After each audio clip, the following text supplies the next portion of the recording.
Just my people, as it hot, it don't happen. No. Yesterday, His Excellency Peter Gregory Obi was in a closed-door meeting with PDP stakeholders, or rather PDP leaders.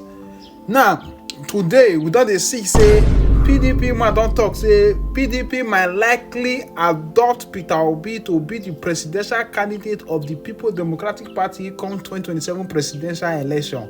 Just watch as he explain and just oppose this particular issue. Please kindly share this video. Share this video if you are obedient. There are reports that PDP is reaching out to Peter Obi. Yes, why not? He was our member. In fact, if I were Vice President Atiku, I would have, in 2023, I would have said, "Now, Peter, you were my Vice President at that time. Now, I'll support you." He would have been a statesman. Peter is good.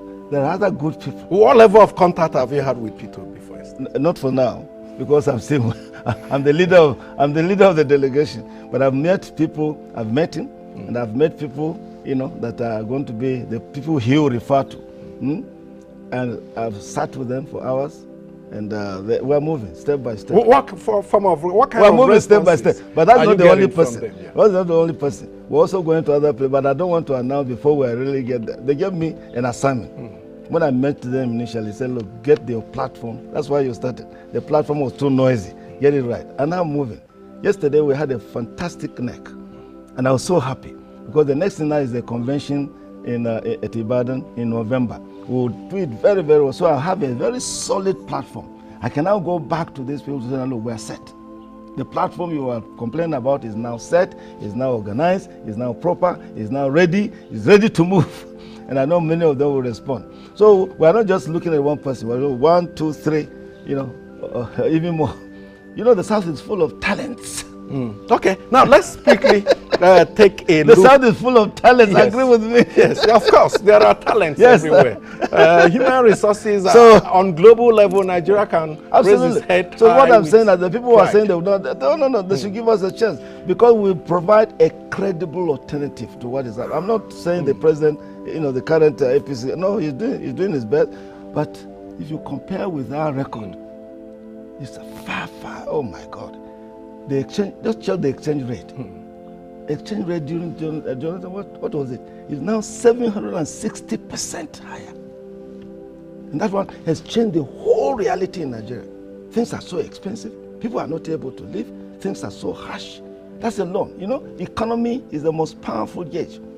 And believe you me, on that one, they will find it very difficult. It's a reality. So the campaign will be based more on the performance of the economy. On issues. Okay, let's take a look at security and economy. Okay, two key issues. From our social media handle, our X feed to be specific, we have at least one conscious one says, "I want to specifically appreciate Professor Jerry Gana for initiating the meeting of the founding fathers of PDP. Thank you very much. Thank you very much. However, we expect the party to achieve consensus, to activate rather consensus to the southeast, which in my view remains the most loyal zone to the PDP." So that's where we are coming. They think that and want to take this opportunity to really thank our great people in the Southeast for being patient, because I met their leaders, and one of them were there yesterday. The founding fathers set up a very important ideal, that if we are to rule the country, we must be law-abiding. We must obey the rule of law. And even if you don't like a court ruling, once the court has ruled, you obey. The Supreme Court ruled. And once they ruled, we have to obey. Because we interpreted it one way, but we also went to the person that should interpret it and be the overseer, that's INEC.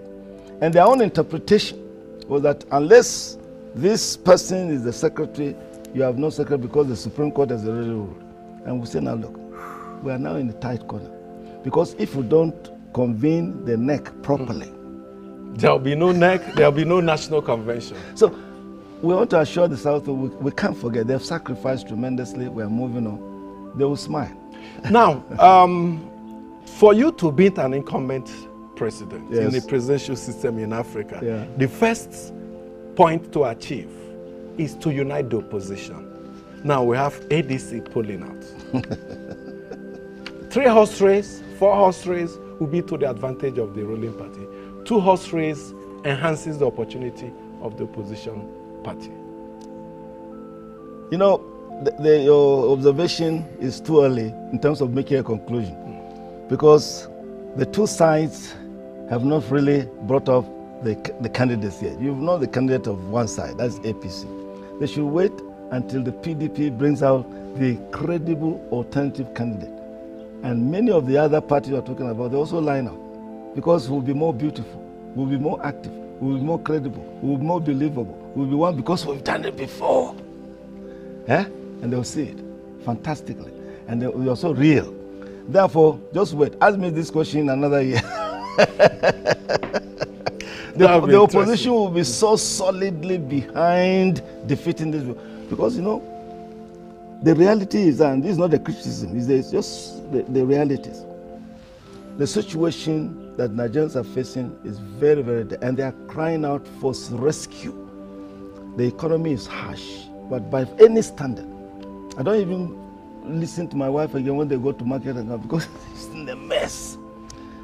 And they've